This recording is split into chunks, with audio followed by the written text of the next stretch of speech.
While browsing dito sa FB ng Manila Bulletin, nakita ko yung isang post nila na nakuha talaga ang attention ko.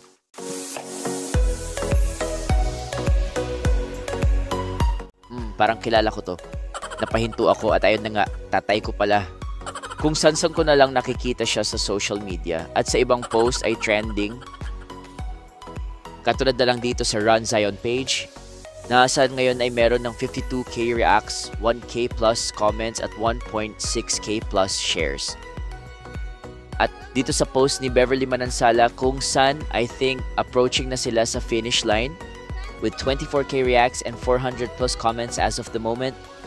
Giving you guys a little bit of background since 1980s, nakamulatan ko na talaga ang pagiging active ng tatay ko sa sports like basketball running, trail run at marunong din siya mag-swimming pero hindi niya kinareer. The longest run na natakbo niya ay 160km ultramarathon, Infanta to Mauban, Quezon. Napakagaling no, lagi ko ngang sinasabi sana all, na katulad niya may determinasyon.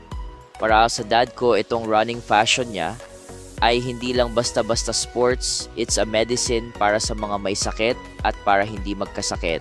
Believe it or not, sa age niya ngayon, wala talaga siyang major issues sa health niya at no maintenance na gamot.